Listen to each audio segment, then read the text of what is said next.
Olá, muito bom dia, boa tarde, boa noite, boa madrugada, tudo bem contigo? Sou Luciano Figueiredo, estou de volta aqui com mais um encontro nas nossas carreiras jurídicas para conversar sobre o nosso amado direito civil.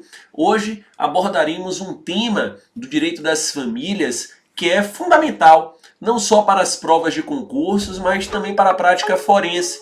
Por isso, inclusive, que ele é tão lembrado em provas, porque é um tema que traz incessantes debates, tivemos muitas reformas legislativas, uma jurisprudência pulsante em relação ao assunto. Enfim, refiro-me ao tratamento da guarda e da alienação parental. Vamos começar falando da guarda, tá? Depois vamos evoluir para trabalhar com a nossa ideia da alienação parental. Então comece fazendo um breve recorte do tema e um histórico. Bem, a primeira notícia importante que eu devo dar para vocês é que a guarda que nós vamos abordar aqui não é a guarda do ECA, não. Quando eu falo no tema guarda, eu tenho uma guarda que está regulada no ECA, que muitos doutrinadores chamam como guarda estatutária, porque está no Estatuto da Criança e do Adolescente, e que tem por escopo, que tem por objetivo a guarda estatutária regular a colocação de menores em família substituta, para fins de adoção. Essa é a guarda do ECA e essa é a guarda que nós não vamos conversar hoje.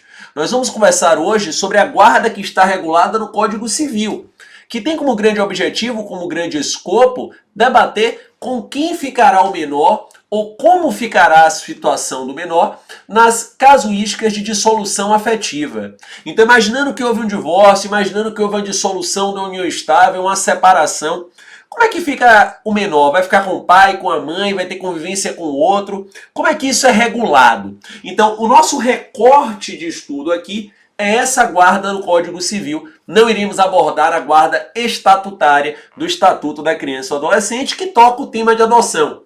É tema diverso. Pois bem, olhando para a nossa guarda decorrente da dissolução afetiva, em um primeiro momento é importante fazermos um percurso histórico. Um percurso histórico. Indo lá atrás, em uma primeira notícia histórica sobre o tema, havia, no que tange à guarda, uma ideia de uma preferência materna e uma penalização do culpado.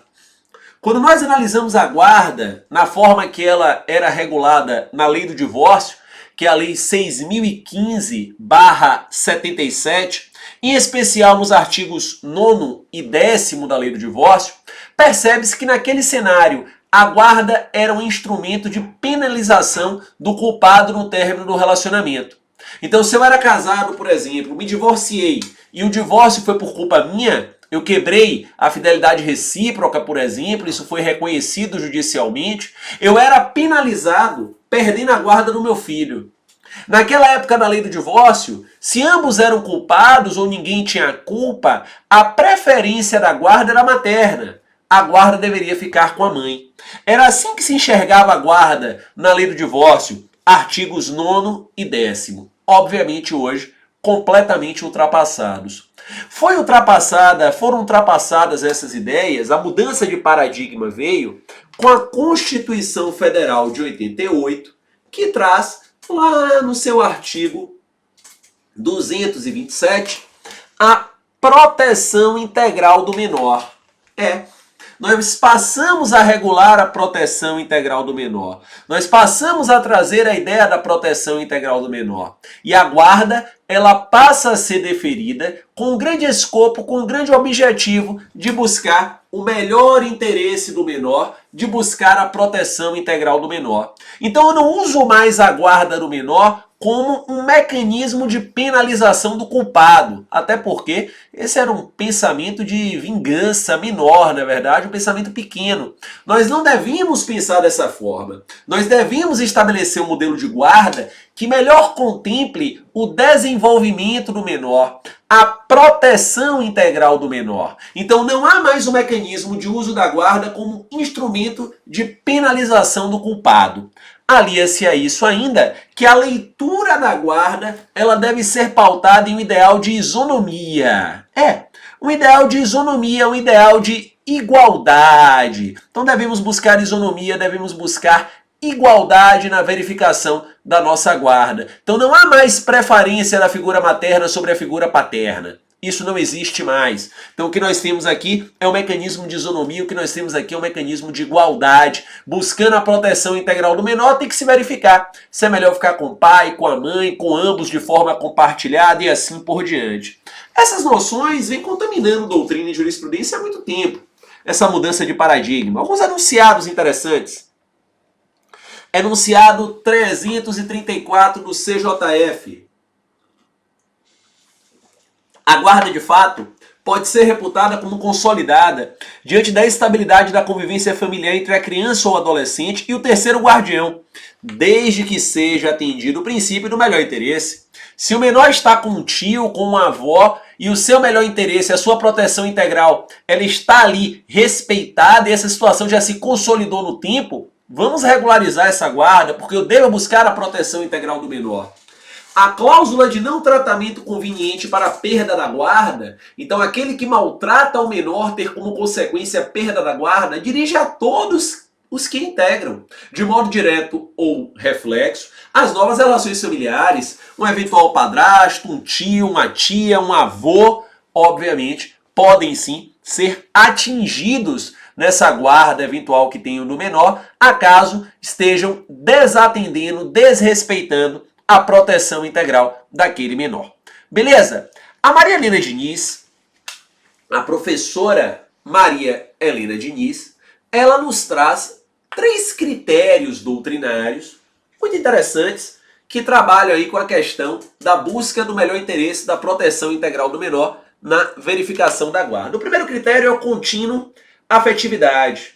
Contínuo afetividade. O menor deve ficar com quem ele se sente melhor, com quem lhe escuta, com quem lhe dá afeto. E aqui sempre vem aquela discussão, né? Pô, professor, o menor pode ser ouvido pelo juiz e o juiz pode dar peso a essa oitiva do menor. Já há muitos tribunais de justiça que fazem um depoimento sem dano do menor.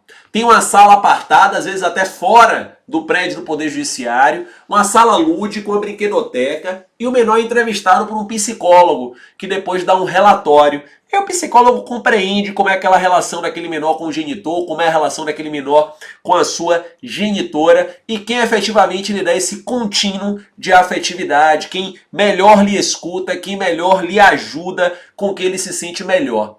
Eu entendo com base no Estatuto da Criança e do Adolescente, fazendo uma analogia com o ECA, que a partir dos 12 anos de idade, me refiro à analogia do artigo 28, parágrafo 2º do ECA, tá? Que a partir dos 12 anos de idade, este menor já pode e deve, inclusive, ser ouvido, desde que através de um depoimento sem dano. O segundo critério doutrinário é o contínuo social. O menor deve ficar aonde ele se sente melhor no que tange ao ambiente social e pessoas que o cercam. Lógico, claro. Então ele já tem relações no prédio da mãe, né, com várias crianças vizinhas, coleguinhas de balé, desce todo dia para brincar, já tem toda uma dinâmica estabelecida, coleguinhas de futebol, enfim. Ali devemos trabalhar com contínuo social, manter essa rotina social do menor. E temos aí no contínuo espacial. O menor deve ficar onde lhe dê mais segurança. Lógico. Então, um pai tem uma condição, a mãe tem uma condição de manter um nível de segurança melhor para o menor, é lá que ele deve ficar. Então esses 3 critérios, o critério da afetividade, o critério social, o critério da segurança, no contínuo afetividade, o contínuo social e o contínuo espacial, devem ser analisados pelo julgador no momento de deferimento dessa guarda, sempre em busca da proteção integral do menor. O julgador não deve buscar o que é melhor para o genitor, o que é melhor para a genitora. Não. O julgador, ele deve se atentar no que é melhor para o menor. É essa a nossa incessante busca. Bem, feita esse recorte temático e essa evolução histórica ao redor do Instituto, bem como consignada a ideia básica de que a guarda ela deve ser guiada sempre na busca da proteção integral de um menor, a gente vai avançar para o tratamento do tema dentro do Código Civil. Como é que o Código Civil ele regula este assunto? Como é que o Código Civil regula o tema? A primeira notícia é que o Código Civil ele não está com a redação original relacionada ao assunto. Originariamente, o Código Civil previa a guarda unilateral apenas, e após as reformas implementadas nos idos de 2008 e 2014, nós avançamos para a inserção da figura da guarda compartilhada. De forma que o Código Civil hoje, ele, além da guarda unilateral, também trabalha com a guarda compartilhada. Nessa linha de pensamento, nós temos hoje o sistema dual, dualista. Um sistema dualista que envolve tanto guarda compartilhada como guarda unilateral.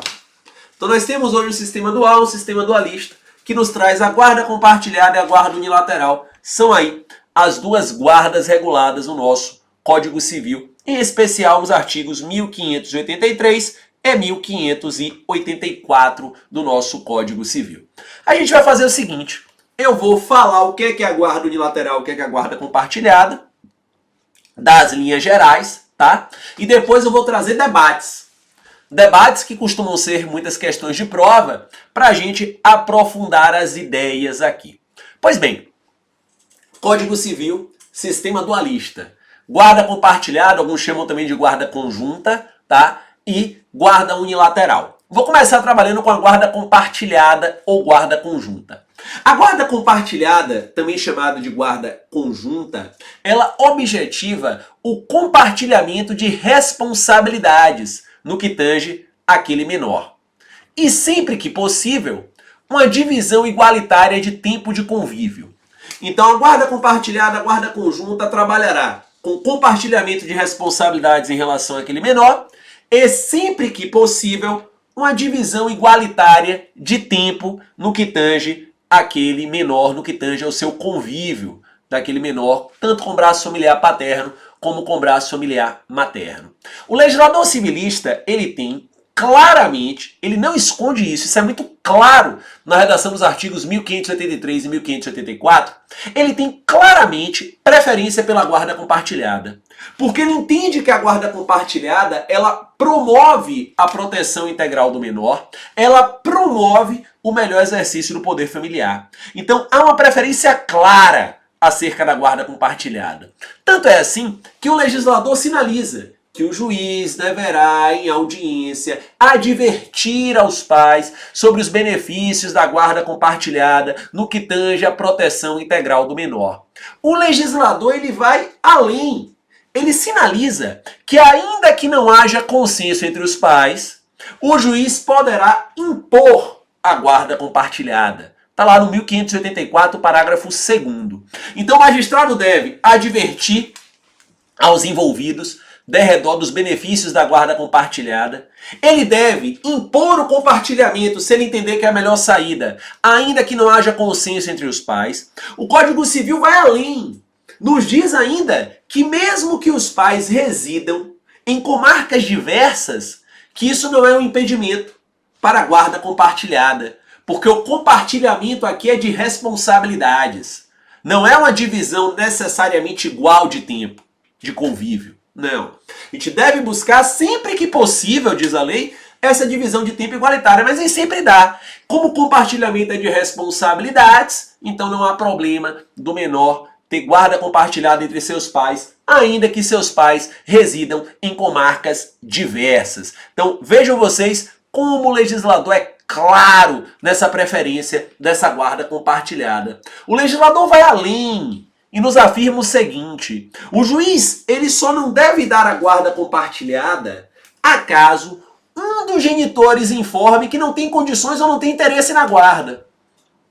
Só aí que o juiz deve avançar para uma guarda unilateral. Então percebam que é claro e evidente a preferência legislativa ao redor da guarda compartilhada, por entender o legislador que é o mecanismo que melhor promove, né, a proteção integral do menor.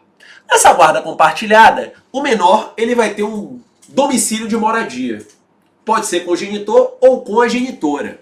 Tá? Então vai restar estabelecido o domicílio de moradia e o outro genitor terá estabelecido um regime de convivência.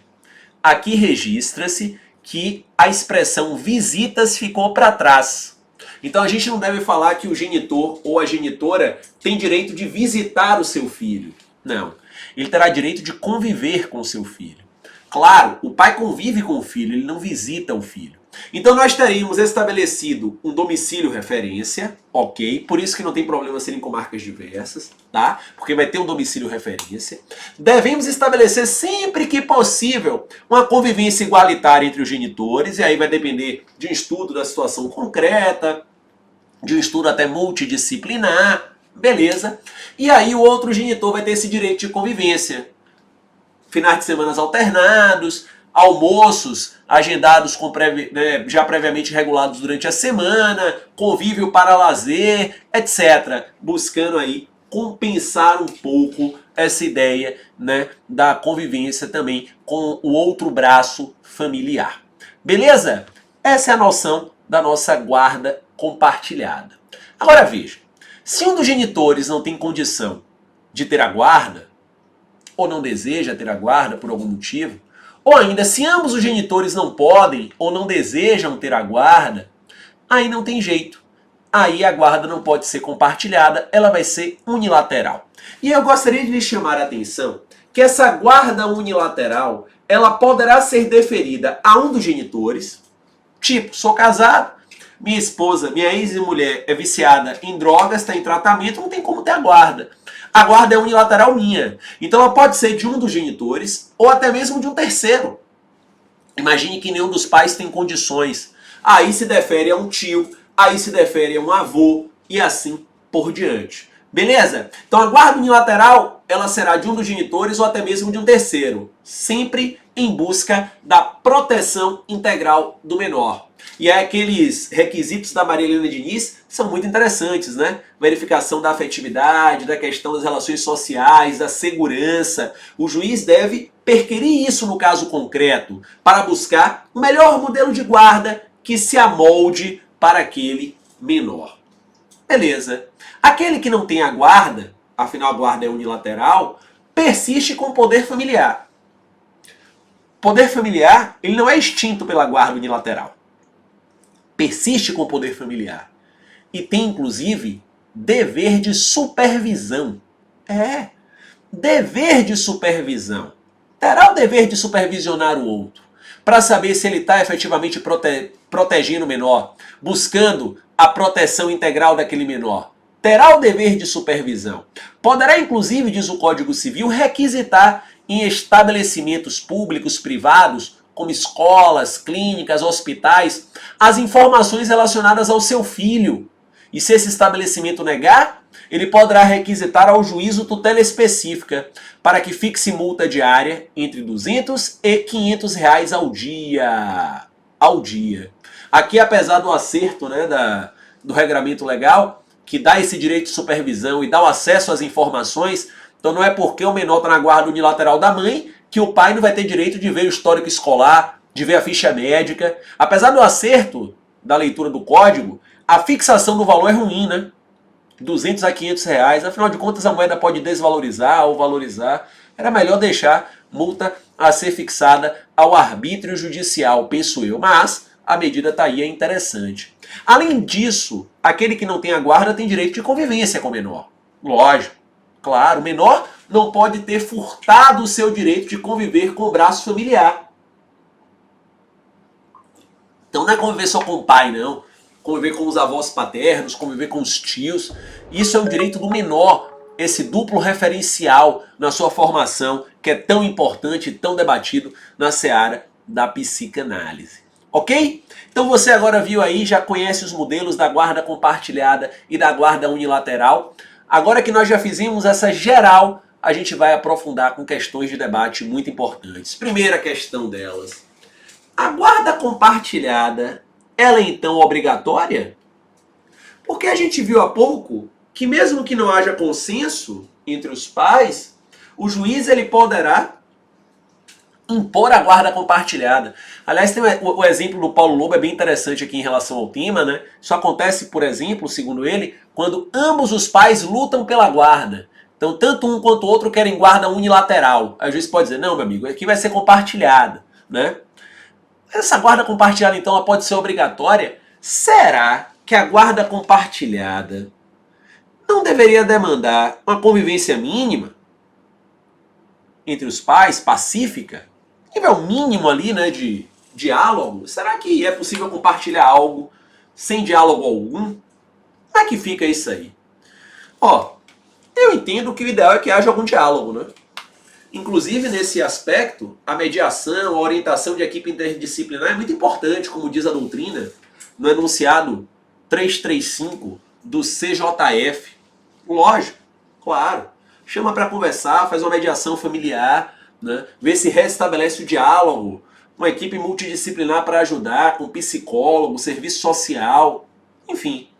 Mas e aí, se não conseguiu restabelecer o diálogo, será que o juiz deve efetivamente impor? Como é que o STJ vem lendo essa situação? Em um primeiro momento, o STJ entendia que a hipótese era de imposição da guarda compartilhada.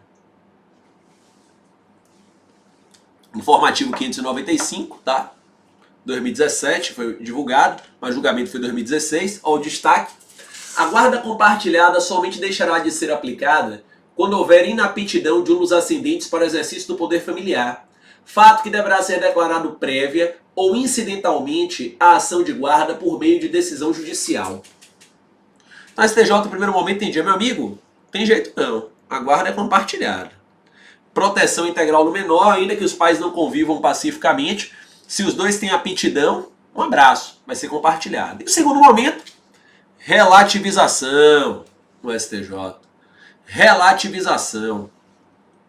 Guarda compartilhada, ausência de entendimento entre os genitores, modificação, visitas, fixação adequada, contribuição paterna, fixação adequada, sucumbência.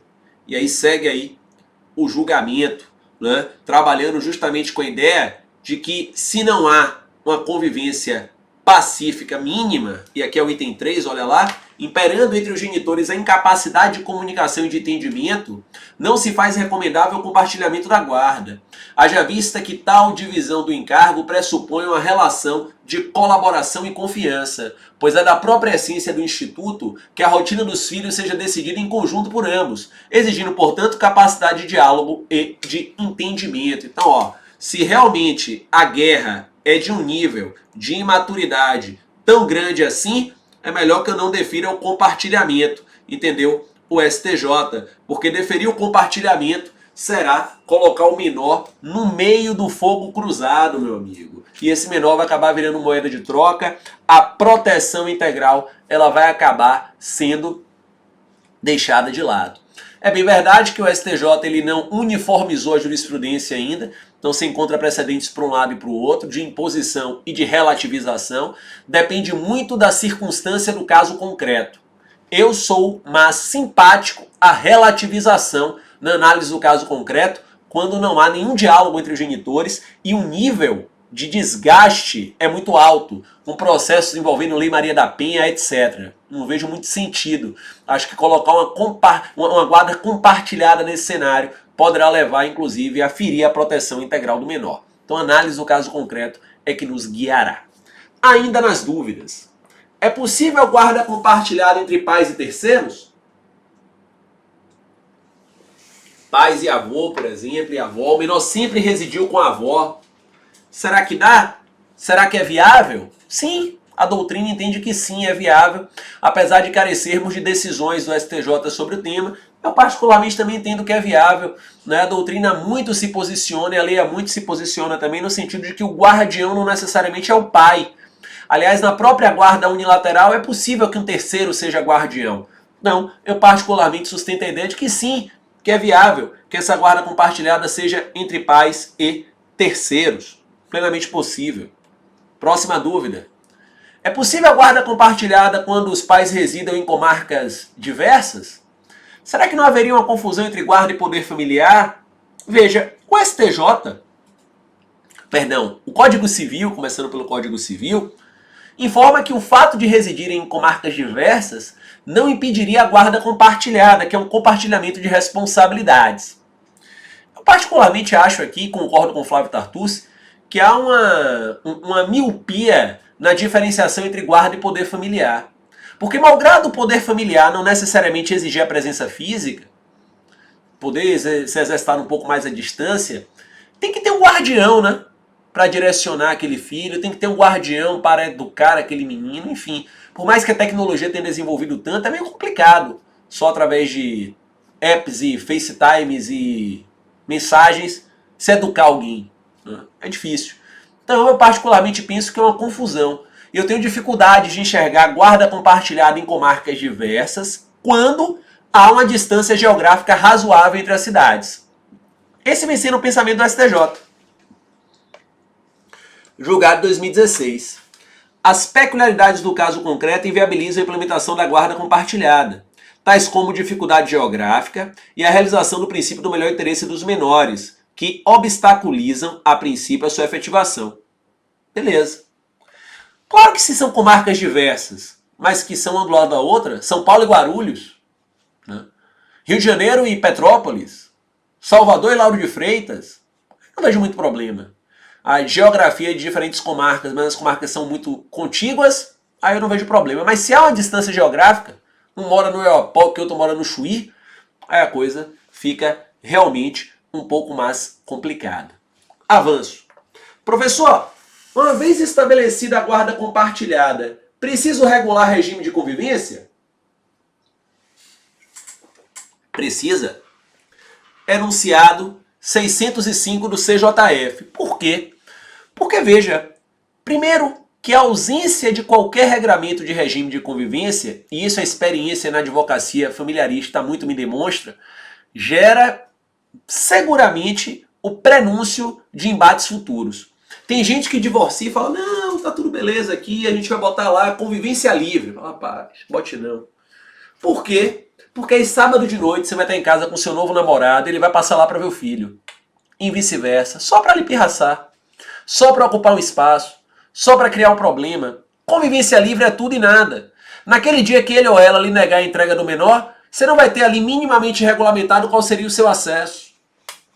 Então é interessante que se estabeleça um regime mínimo de convivência. Nada impede que as partes, diante desse regime mínimo, com as peculiaridades do caso concreto, avancem ou regridam naquele regime, né? Mas tem que ter ali um regramento de um regime mínimo de convivência.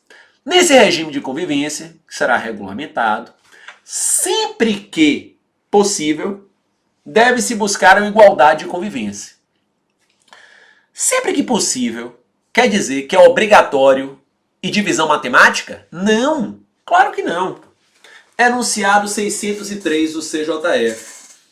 A distribuição do tempo de convívio na guarda compartilhada deve atender principalmente ao melhor interesse dos filhos, não devendo a divisão de forma igualitária, a que alude o parágrafo 2º do 1583, representar a convivência livre ou, ao contrário, repartição de tempo matematicamente igualitária. Não. É por isso que o juiz deve se valer de uma equipe multidisciplinar para análise do caso concreto. Outro enunciado sobre o tema doutrinário, 606. O tempo de convívio com os filhos de forma equilibrada com a mãe e com o pai deve ser entendido como uma divisão proporcional de tempo, na forma que cada genitor possa se ocupar dos cuidados pertinentes ao filho, em razão das peculiaridades da vida privada de cada um. Lógico. Claro. Aí vem um debate interessante, né? Luciano, essa custódia física dividida, sempre que possível, uma igualdade de convivência entre os pais, será que no final das contas não gera a guarda alternada, a malfadada guarda alternada? A guarda alternada, que foi moda em nosso país durante muito tempo, ela promovia uma alternância de lares com a alternância de guardas unilaterais. Então o menor ficava uma semana com o pai teria a guarda unilateral daquele menor naquela semana, na outra semana com a mãe, uma semana com o pai, outra com a mãe.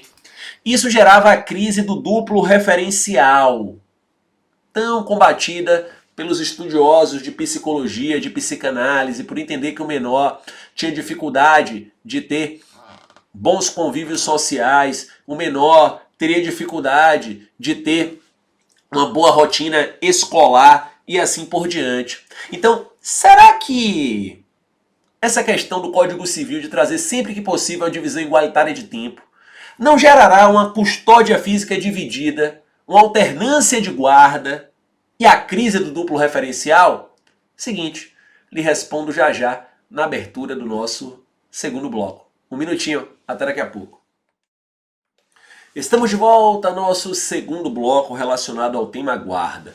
Eu perguntava no final do bloco anterior, vem cá, será que essa história da custódia física dividida, da divisão de tempo sempre que possível, igualitária entre os pais, será que isso não vai acabar gerando uma guarda alternada, uma crise do duplo referencial? E então? Pois bem, o CJF anunciado 604 nos diz que a divisão de forma equilibrada do tempo de convívio dos filhos com a mãe e com o pai, imposta na guarda compartilhada, não deve ser confundido com a imposição do tempo previsto pelo Instituto da Guarda Alternada, pois esta não implica apenas a divisão do tempo de permanência dos filhos com pais, mas também o exercício exclusivo da guarda pelo genitor que se encontra na companhia do filho. Justamente o que eu dizia lá no final do bloco anterior.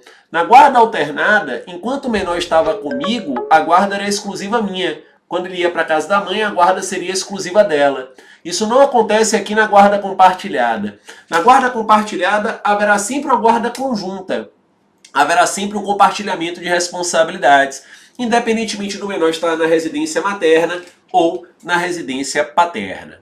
Ainda nos debates, guarda compartilhada põe fim aos alimentos? A pensão alimentícia, muita gente por aí passou a requisitar a guarda compartilhada e sucessivamente a divisão igualitária de tempo. Então, ó, faz o seguinte, a guarda compartilhada, o menor fica segunda, quarta e sexta comigo, terça, quinta e sábado com a mãe, domingo a gente reveza. E sendo assim, eu não preciso mais pagar alimentos para meu filho, porque ele está metade do tempo comigo, metade do tempo com a mãe.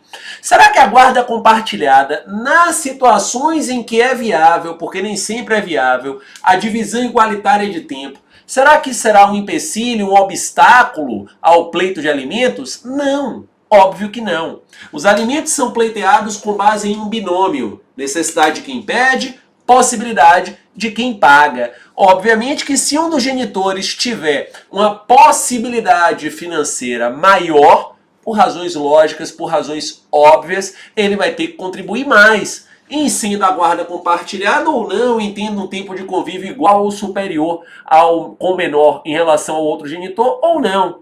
Nessa linha, enunciado 607 do CJF. A guarda compartilhada não implica ausência de pagamento de pensão alimentícia. Ainda nos temas polêmicos, um tema interessante diz respeito à possibilidade do pedido de prestação de contas dos alimentos, que para muitos se abriu de forma mais clara no ordenamento jurídico brasileiro com as reformas do Código Civil em relação à guarda, quando trabalha com o dever de supervisão. Então, se eu tenho o dever de supervisionar aquele que é guardião, será que eu não posso pedir a prestação de contas dos alimentos para verificar se o valor que eu estou pagando a título de alimentos está tendo o endereçamento correto? E aí, o STJ ainda é vacilante em relação ao tema. O posicionamento majoritário até então é que não pode, tá? Eu trago inclusive notícia de 3 de abril de 2019, dizendo que a ação de prestação de contas não pode ser utilizada por alimentante para fiscalizar o uso da pensão. Olha aí porque o STJ entendeu que não podia. As verbas pagas a título de pensão alimentícia passam a integrar definitivamente o patrimônio do alimentando e possuem caráter irrepetível, ou seja, não estão sujeitas à devolução.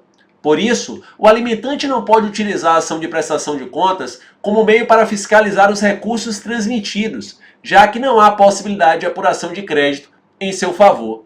Esse entendimento foi fixado pela terceira turma do STJ ao manter o acordo do TJDF, que considerou inviável a ação de prestação de contas destinada a averiguar eventual má gestão da verba alimentícia paga menor sob a guarda de sua genitora. Para o colegiado, deficiências na administração da pensão devem ser objeto de análise global na via judicial adequada, com ampla instrução probatória, procedimento incompatível com o rito da prestação de contas. Tá? O fato é que, malgrado esse posicionamento do STJ, datado aí, como eu dizia, de abril, e aí segue, né, trecho inclusive na notícia, citado pelo ministro Vilas Boas Cueva, etc. Apesar disso, recentemente houve uma notícia em sentido contrário, do mesmo STJ. Em maio deste ano, no RESP de referência, né, maio de 2020, para ficar claro, olha o RESP de referência aí, 1.814.639, o STJ mudou de posicionamento. Houve uma divergência vencedora, instaurada pelo ministro Moura Ribeiro, tá? E com aderência, inclusive, da ministra Nancy Andrighi, e aí possibilitou sim, a prestação de contas na ação de alimentos, tá? O pai nessa ação de prestação de contas dos alimentos, isso está muito claro aí no objeto de análise, ele não queria buscar crédito em face da mãe, não.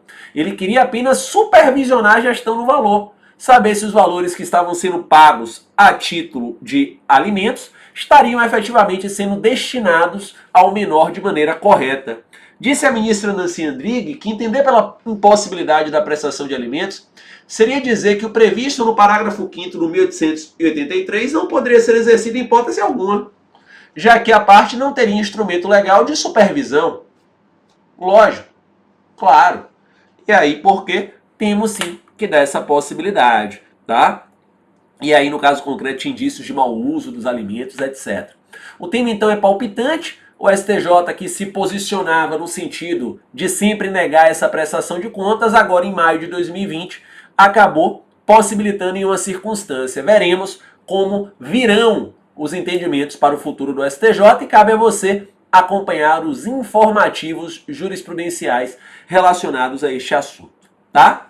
Ainda sobre o tema guarda, vencido o conceito, modelo dualista, debates importantes, avanço algumas observações. Primeira delas, a aplicação das regras que nós aqui estudamos sobre guarda compartilhada, guarda unilateral, elas devem ser aplicadas apenas nas ações de guarda? Não. Elas devem ser aplicadas em qualquer ação na qual haja debate de guarda. Então não precisa ser uma ação apenas sobre o tema guarda. Então ações de invalidade de casamento, por exemplo, ações em que você tenha filhos maiores e incapazes, por exemplo, você deve também trazer esse debate e trazer esse regramento. Medida cautelar de separação de corpos, por exemplo, fixação liminar de guarda em uma ação de divórcio. Sempre que na demanda, na contenda, haver o tema guarda, ainda que não seja o exclusivo tema em debate da ação, os preceitos que aqui estudamos devem ser trazidos. Inclusive no que tange às tutelas de urgência relacionadas à guarda, o legislador civilista ele é bastante cuidadoso. E lá, no artigo 1585, diz que as decisões provisórias sobre o tema guarda apenas serão proferidas preferencialmente após a oitiva de ambas as partes.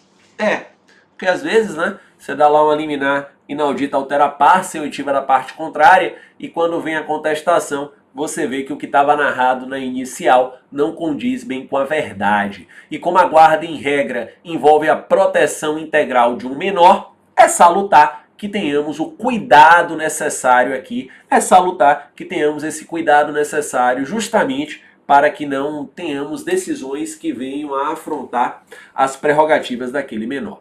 Observação 2. A gente viu que o Código Civil trabalha com um modelo dualista, guarda compartilhada e guarda unilateral. Esse modelo dualista trabalhado pelo Código Civil, ele é taxativo ou ele é exemplificativo? Será viável ao juiz decidir um modelo diferente de guarda? E aí, sim ou não? Galera, o artigo 1586 abre os poros para que o magistrado, diante de um motivo grave, buscando a proteção integral do menor, decida de maneira diferente. Busque um modelo diferente. Há situações em que a guarda alternada é uma saída. Pais que residem em países diversos, O menor fica aqui no Brasil, estuda no Brasil, mas todas as férias vai para o exterior ficar com o pai. A guarda alternada talvez se amolde melhor a situação. Quando ele está lá no exterior com o pai tem a guarda exclusiva. Quando ele está aqui no Brasil, a mãe tem a guarda exclusiva. E ambos seguem com o seu poder familiar. Não há problema algum. Claro.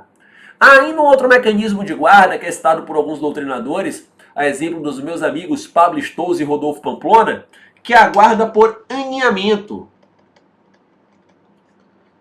que não tem previsão expressa no Brasil, nunca encontrei julgado também no direito nacional, mas é adotada em alguns países da Europa. Essa é uma guarda curiosa. Existe um imóvel, o menor fica neste imóvel e os pais alternam neste imóvel. Então, uma semana eu moro no imóvel, saio, na outra semana minha mulher vai e mora no imóvel e assim vai. Além da questão do custo financeiro, né? Porque cada pai vai ter sua casa e ainda vai ter que contribuir para a casa do aninhamento. Você tem um núcleo residencial a mais, que gera custos de limpeza, IPTU, etc, coisa e tal, ou seja, vai ser caro. A dificuldade prática, né, disso é bastante complexa, bastante complicada. Por isso que eu nunca vi aqui no Brasil, mas é um modelo. É um modelo, é viável. Então, a guarda compartilhada, e a guarda unilateral não são um rol taxativo no Código Civil. Não, o magistrado, ele poderá buscar, sim, de acordo com a proteção integral, outros modelos, acaso haja motivo grave. Nessa linha, o enunciado 518 do CJF sinaliza que o Código Civil não se restringe à guarda unilateral e compartilhada, podendo ser adotada a mais adequada à situação do filho, em atendimento ao melhor interesse da criança ou adolescente. Claro, lógico, sempre em busca da proteção integral do menor. Beleza? Ainda nas dúvidas. Professor, eu tenho uma guarda no meu filho, seja unilateral ou compartilhada.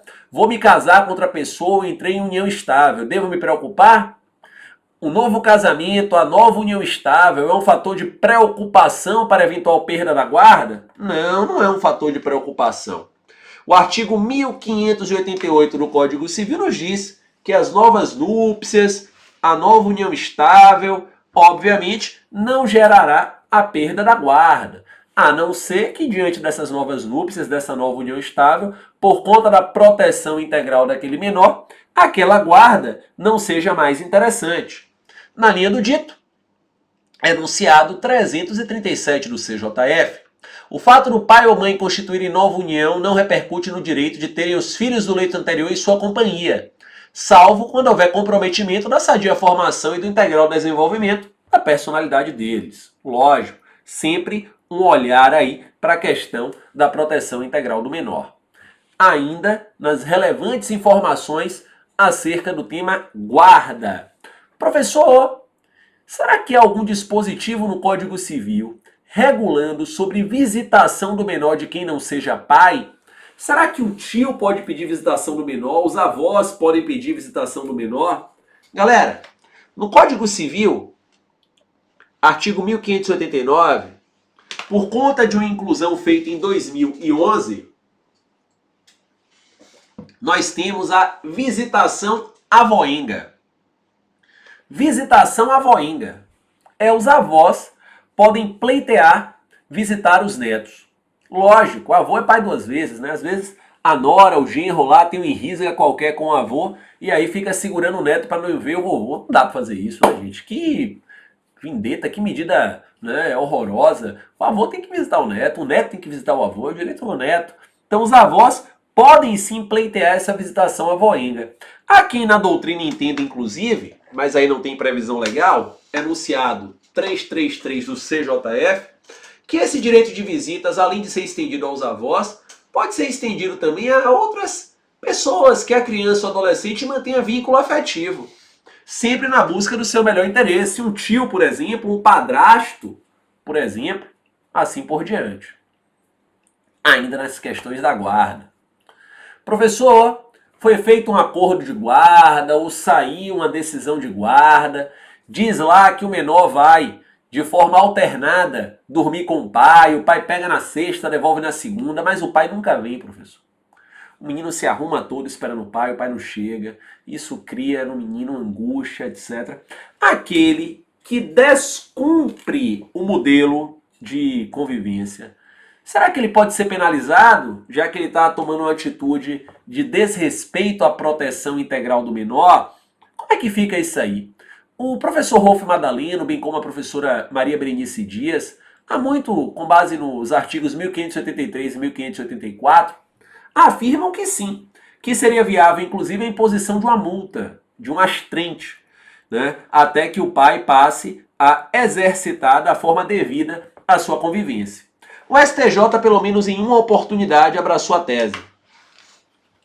RESP 148-1531, tá? Então, pelo menos em uma oportunidade, o STJ ele abraçou essa tese da possibilidade, sim, de termos lá essa imposição dessa multa diária, essa imposição dessa astrente aí na situação desse menor que não vem sendo visitado. Então, sou o pai, há uma decisão judicial que eu devo vê-lo de 15 em 15 dias, eu não apareço, não dou notícia. O menor representado pela mãe pode ajuizar uma ação para me penalizar. O juiz pode impor a mim um astrente, uma multa, até que eu volte a exercitar essa visitação, ou até me penalizar com a perda da guarda se for compartilhada, restrição do meu direito de convivência com o menor, e assim por diante, né? Eu particularmente sou mais simpático ao astrente, viu? Eu sou mais simpático ao astrente, porque na verdade quando você fala de perda da guarda ou restrição de convivência, você não está penalizando o pai no final das contas, né? Você está penalizando o menor que tem o direito de conviver com o pai com o braço paterno. Então é melhor obrigar o pai aí. Beleza? Avanço. Lembre-se que a guarda ela tem íntima relação com a questão da competência processual. A súmula 383 do STJ me sinaliza que a competência para processar e julgar ações conexas de interesse do menor é, em princípio, do foro do domicílio do detentor da guarda, tá? Então essa é uma regra relevante que você tem que ficar atento para as questões processuais. Ainda nas observações, eu devo confundir guarda com apadrinhamento? O apadrinhamento é um tema regulado no ECA, artigo 19b, por força de uma inclusão realizada pela Lei 13.505 de 2017. O apadrinhamento consiste em um programa de acolhimento institucional ou familiar, cujo objetivo é ajudar o menor que esteja em um lar de convivência para colocação em família substituta. Então há aí vários lares de convivência que têm a guarda fática e transitória de menores que foram abandonados, enfim, moravam na rua e estão ali postos à adoção. Esses menores passam dificuldades, né? Então o ECA trouxe com essa reforma de 17 a possibilidade de você apadrinhar o menor.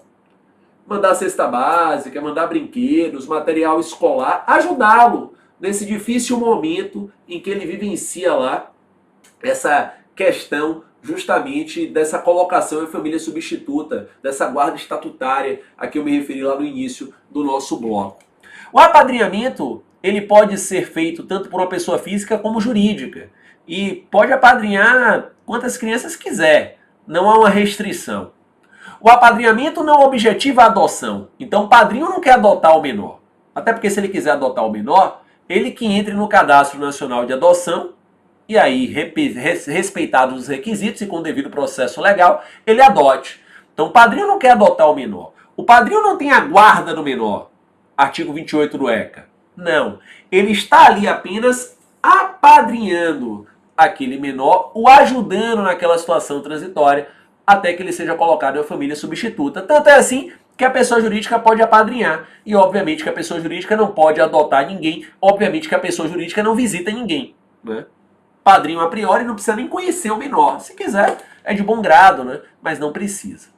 Beleza? Então, um programa bacana de apoio familiar aí, um programa de apoio institucional. Particularmente acho bem interessante, sou bem simpático ao programa. E além de ser um tema relevantíssimo de prova, né? Se o apadrinhamento gera guarda, é um tema relevantíssimo para o nosso dia a dia. Você, se puder, quem sabe um dia vai apadrinhar uma criança. Beleza? Pois bem, pensei da guarda. Vamos falar da alienação parental. A polêmica alienação parental, que alguns preferem chamar de síndrome da alienação parental, que logo ganhou uma sigla, né? A SAP. Então, alienação parental, síndrome da alienação parental, ou se você preferir, padrectomia. Bem, a origem do instituto remete aos estudos de um psiquiatra norte-americano chamado Richard Gardner, que na psiquiatria atendia muitos menores, e menores que passavam muitas vezes por divórcios com alto nível de litigiosidade, alto nível de litígio. E o Gardner, então, resolveu acompanhar estes menores até a maioridade. E ao acompanhar estes menores até a maioridade, ele descobriu que muitos desses menores que passavam por estes divórcios bem litigiosos sofriam uma síndrome. Uma síndrome porque não era um mal único, eram vários maus. Tinham maior facilidade para o uso de drogas, distúrbios de comportamento, síndrome do pânico, dificuldades de concentração e tantas outras situações. E o Gardner, então, passou a se aprofundar acerca do tema, e ao se aprofundar acerca do tema, apresentou um estudo sobre a síndrome da alienação parental. Bem, esse estudo ganhou notoriedade internacional, a ponto que no Brasil, depois de algumas decisões isoladas de tribunais sem amparo em lei, inclusive muitas delas da Maria Berenice Dias, que amparava-se na principiologia, acertadamente, diga-se de passagem, na principiologia do direito das famílias, o direito nacional editou a lei, o direito brasileiro editou a lei, que é a Lei da Alienação Parental, Lei 12.318 de 2010. E é sobre ela, então, que nós vamos conversar a partir de agora. Para início de papo, Luciano, o que é que eu devo entender por alienação parental? O que é a síndrome da alienação parental? Olha lá. Considera-se ato de alienação parental, está no artigo 2º da lei, a interferência na formação psicológica da criança ou do adolescente, promovida ou induzida por um dos genitores, avós, pelos que tenham a criança ou adolescente sob sua autoridade, guarda ou vigilância, para que repudie genitor ou que cause prejuízo ao estabelecimento ou à manutenção de vínculos com estes. A doutrina, ao tratar da alienação parental, fala muito sobre a imputação de falsas memórias e uma campanha de desqualificação. Imagine você que eu tenho um filho com Joana, eu e Joana participamos de um divórcio mega litigioso, tá? O menino reside com Joana, eu tenho o direito de convivência com ele, mas Joana vive fazendo a cabeça do menino contra mim, implantando no menino falsas memórias em uma verdadeira campanha de desqualificação em relação a mim. Diz que eu o larguei por conta de uma nova família, que eu não telefono para ele, que eu não dou brinquedo para ele, que eu não vou na escolinha dele, que eu não quero falar com ele, quando na verdade eu tento ligar várias vezes, ela mente dizendo que ele não quer me atender, ou tá doente, ou tá tomando banho. Quando na reunião de pais da escola eu tentei obter informação, não consegui, ela também não me informou, e assim por diante. Há essa campanha de desqualificação em face do genitor alvo, do genitor alienado. Essa campanha de desqualificação, ela poderá ser realizada pelo outro genitor, como poderá ser realizada, inclusive, por terceiro que tem a guarda do menor, que conviva com o menor, avós, tios, e assim por diante. Mas, Luciano, para materializar, quais são as condutas que eu devo entender como hábeis a ocasionar a alienação parental? O parágrafo único do artigo 2º nos traz um rol de exemplos. Exemplos. São formas exemplificativas de alienação, além de atos declarados pelo juiz ou constatados por perícia, praticados diretamente ou com auxílio de terceiros. Olha lá. Campanha de desqualificação da conduta do genitor no exercício da paternidade ou maternidade, dificultar o exercício da autoridade parental, dificultar o contato da criança ou adolescente com o genitor, dificultar o exercício do direito regulamentado de convivência familiar, omitir deliberadamente a genitor informações pessoais relevantes sobre a criança ou adolescente, inclusive escolar, médica, alteração de endereço, apresentar falsa denúncia contra a genitor, contra familiares deste ou contra avós, para obstar ou dificultar a convivência deles com a criança ou adolescente, mudar o domicílio para local distante, sem justificativa, visando a dificultar a convivência da criança ou adolescente com outro genitor, familiares deste ou os avós. Tá aí. Gente, isso eu sempre deixo muito claro em aula. Obviamente que uma conduta isolada, por si só, não é alienação parental. Obviamente que não, né?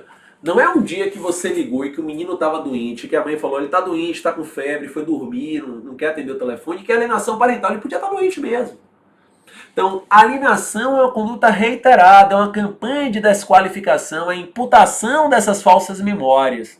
É essa que é a alienação parental, que acaba por atingir, diz o artigo 3º da lei, o livre desenvolvimento daquele menor, o seu direito fundamental ao desenvolvimento, ao convívio com pai e mãe e os dois braços familiares. É aqui que nós verificamos efetivamente a nossa alienação parental. Tá. Uma vez verificada a alienação parental, Luciano, como é que ela deve ser arguída no Poder Judiciário? Será necessário o ajuizamento de uma ação específica de alienação parental? Será que o tema pode ser arguído incidentalmente em uma ação já em curso, seja ela de guarda, divórcio? Como é que fica? O tema alienação parental, artigo 4º, pode ser alegado em ação autônoma ou de forma incidental.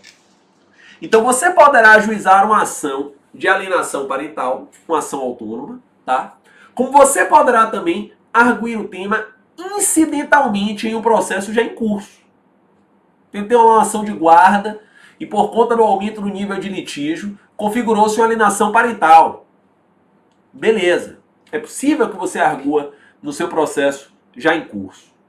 Uma vez arguído o tema alienação parental, seja em uma ação incidental, seja de forma incidental, perdão, seja em uma ação autônoma, o processo vai ter tramitação prioritária. Porque envolve uma questão prioritária. E o juiz com urgência vai determinar que seja ouvido o Ministério Público. Lógico, claro. E além disso, também com urgência, isso é muito importante, o juiz deve trazer medidas provisórias para a preservação do menor e para assegurar a convivência com o genitor ou reaproximação entre ambos, se for o caso. Gente, a denúncia da alienação, ela não deve ser alienadora. Isso é muito importante. Então imagine que eu ajuizei uma ação dizendo que minha mulher está cometendo alienação parental. O juiz não pode arrancar a criança dela e evitar que a criança conviva com ela, porque isso é péssimo para a proteção integral do menor. Então o juiz deve declarar a tramitação prioritária, determinar parecer do MP e assegurar ali o convívio mínimo do menor com os genitores. Se for necessário que a visitação seja assistida. Diz o parágrafo único do artigo 4º, é uma acusação de abuso sexual. Tem uma prova robusta nos autos. Você não tem condição de mandar o menor sozinho para casa daquele que cometeu o abuso. Obviamente que não dá. Neste caso, visitação assistida em local público. Lógico, claro. Através de uma supervisão de alguém determinado pelo juiz. Perfeito. E aí segue o jogo. Segue o jogo, volta o parecer do MP, o juiz já tomou aí providências importantes de forma provisória, e o magistrado deve fazer o quê, Luciano? Ordenar a perícia. Ordenar a perícia. Além disso, se necessário, geralmente é necessário, essa perícia vai ser uma perícia psicológica ou biopsicossocial. E a lei aqui é cuidadosa. Diz que o laudo pericial terá base em ampla avaliação psicológica ou biopsicossocial, compreendendo inclusive entrevista pessoal com as partes, exame dos documentos, histórico do relacionamento do casal e da separação, cronologia de incidentes, avaliação da personalidade dos envolvidos, exame da forma como a criança ou adolescente se manifesta acerca de eventual acusação. Essa perícia deve ser realizada por profissional ou equipe multidisciplinar habilitado, inclusive com comprovação de histórico, para diagnosticar atos de alienação, histórico profissional ou acadêmico. O perito ou a equipe multidisciplinar deve entregar o laudo em 90 dias, mas nada impede prorrogação do prazo, feita pelo juiz com base em justificativa circunstanciada. Claro, lógico, né? Luciano, o juiz deve ouvir o incapaz se for viável o depoimento sem dano? Sim, sim. Se o incapaz tiver idade superior a 12 anos, com base naquela ideia do ECA, do artigo lá do ECA que trabalha que a partir dos 12 deve ser ouvido, entendo que sim. Até o menor de 12, se é depoimento sem dano, em uma sala fora do Poder Judiciário, destacada pelo menos na sala de audiência, na qual você tem uma brinquedoteca, um psicólogo, conduz oitiva, um pedagogo, sim, deve. O próprio CPC, artigo 699, diz que quando o processo envolver discussão sobre fato relacionado a abuso ou alienação, o juiz, ao tomar depoimento, deverá estar acompanhado por especialistas. Beleza. Aí o processo desenrola, né? Aí o processo corre. Imagine que se chegou à conclusão de que houve alienação parental. Quais serão as sanções? Artigo 6º da lei traz as sanções que podem ser aplicadas de forma cumulativa ou não. Beleza. E sem prejuízo de outras responsabilidades civis ou criminais. Declarar a ocorrência de alienação parental e advertir o alienador. Ampliar o regime de convivência em favor do genitor alienado. Estipular multa. Determinar acompanhamento psicológico e ou biopsicossocial. Determinar a alteração da guarda para compartilhar ou sua inversão. Determinar a fixação cautelar do domicílio da criança ou adolescente. Declarar a suspensão da autoridade parental. Se houve mudança abusiva do endereço, mudar a obrigação de pegar e devolver o menor. Então eu pegava o menor para vir para minha casa e devolvia. A mãe se mudou para um local distante só para me dificultar. Agora é a obrigação dela de trazer o menor e levar o menor de volta. Beleza, tá aí. Estão aí o rol de penalidades. Além da alienação parental, já encaminhando para o fechamento da aula, já estourei o nosso tempo, além da alienação parental, sofre um ataque hoje em dia de muitos, no sentido dizendo que é uma lei ruim, que é uma lei que acaba servindo muitas vezes para alienar, para afastar o genitor, o suposto alienador do menor. Me parece que o problema aí é o abuso no uso, né?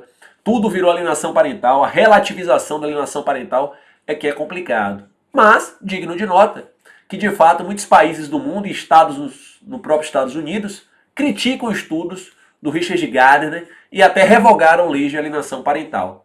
E há um movimento no Brasil de repente dessa norma cair. Temos que aguardar as cenas dos próximos capítulos. Beleza? Esse foi o nosso encontro de guarda. Espero que você tenha gostado, hein? Um abraço e até mais.